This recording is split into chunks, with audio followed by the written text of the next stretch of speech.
2020년 새해를 맞아서 지식 더하기라는 코너를 새로 만들었습니다. 제가 그동안 3년에 걸쳐서 도올 만화 노노와 만화 맹자 그리고 도올 만화 중용을 교재로 작은 모임에서 강독 강의를 해왔는데 그 강의록 중에서 몇몇 주제를 뽑아서 짧은 형태로 만들려고 하는데요. 주로 중용 강의 때 했던 내용들이지만 동양 고전을 폭넓게 이해하시는 데 도움이 되시도록 진행을 해보겠습니다. 고들찌기 3번 들어간 이 한자를 보고 바로 읽으실 수 있으십니까? 우거질 촉자인데요. 높이 솟다, 우뚝 선다는 뜻도 있다고 합니다. 경상남도 진주 강가에 임진왜란 때 외장을 끌고 강물로 뛰어든 논개를 기리는 바위가 있는데 그 위에 우뚝 선 촉성루 현판에서 본 글자입니다. 이런 글자는 또 어떻습니까? 우리나라 우편에는 없고 중국어에서 쓰는 글자인데 부딪히는 소리 핑, 부딪히는 소리 펑이라고 해서 핑펑이라고 읽습니다. 탁구를 핑퐁이라고 쓰기 위해 만든 글자 같아 보이는데요. 군사 병자에서 한 획씩 뺀 모양이 마치 탁구채처럼 보이기도 합니다.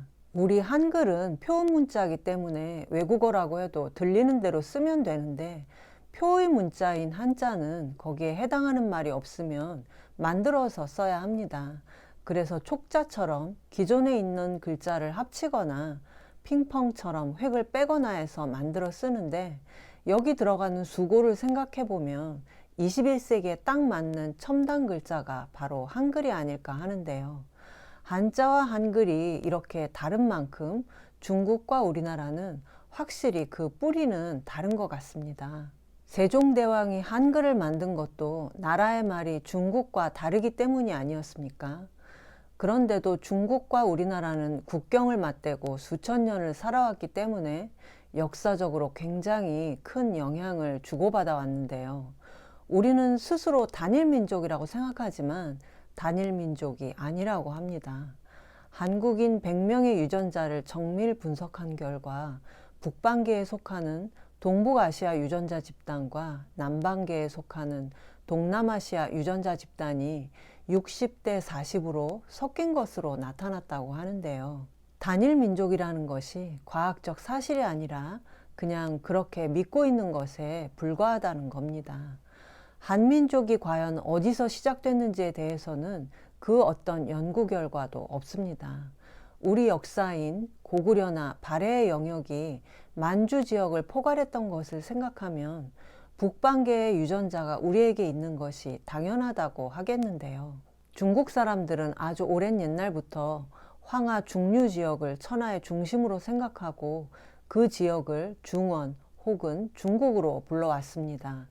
그리고 고대 중국 문명을 건설했다는 자부심이 강했는데요.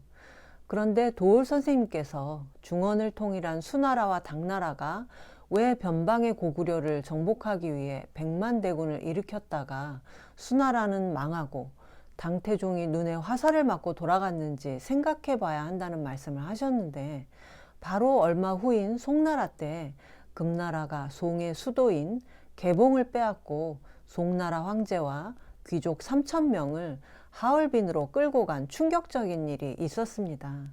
이것을 당시 송나라의 연호를 따서 정강지변이라고 하는데요.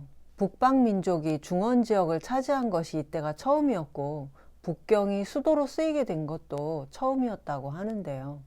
송은 수도를 양자강 아래 임안으로 옮기고 이때부터 남송으로 불리게 됐습니다. 중국의 절반을 뺏기고 금나라를 신하로서 섬겨야 했던 남송의 분위기는 마치 우리나라 일제시대의 분위기와 비슷했다고 할 수 있는데요. 바로 이 시기에 태어난 사람이 바로 주자, 주희입니다.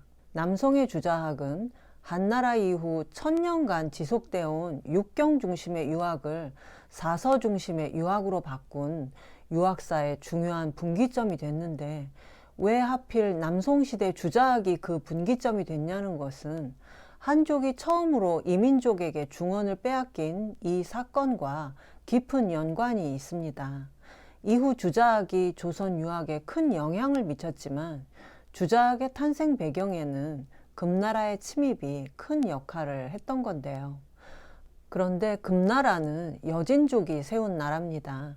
거란족이 세운 요 나라가 926년에 발해를 멸망시켰는데, 이때 같은 지역에서 살고 있던 여진족과 발해 유민들이 요 나라에 함께 대항해서 싸웠고, 이때 여진과 발해는 동본일가라는 말이 있었다고 합니다.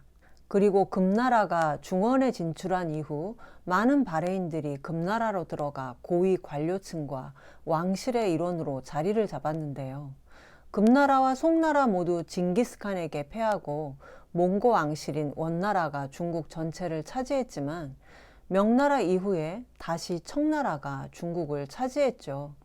그런데 이 청나라 역시 금나라 여진족의 후손인 만주족이었는데요.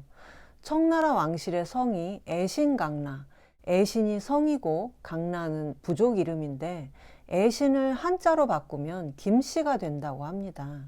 그래서 현재 중국에 살고 있는 청나라 왕실 후손들의 이름이 대부분 김씨라고 하는데요.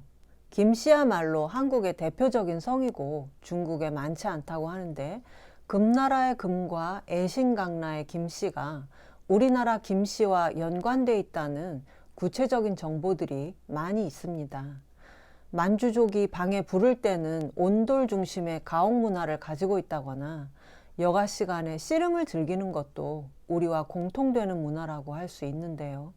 제가 여기서 말씀드리고 싶은 것은, 문명과 문화라는 게 일방적으로 한쪽으로만 흐르지는 않는다는 겁니다. 현대에 이어진 국경선 이전에 우리는 서로 상대방 지역을 정복하거나 정복당하면서도 그 지역에 전승되는 학문과 문화를 같이 나누고 발전시켜온 그런 역사였다는 건데요. 북경의 자금성에 가보시면 궁안의 모든 현판에 한자와 만주어가 함께 쓰여 있습니다.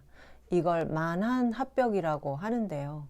모든 공문서 역시 한자와 만주어를 함께 쓰도록 했다고 하는데, 이민족인 만주족이 지배한 청나라 시대의 문화를 극명하게 보여주고 있습니다.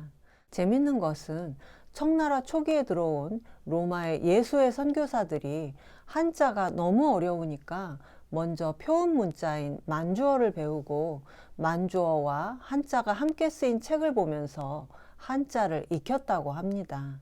지금 만주어는 거의 사라졌지만 중국은 여전히 우리와 역사적으로 문화적으로 많은 부분을 공유해온 대단히 흥미로운 나라임에 틀림없는데요.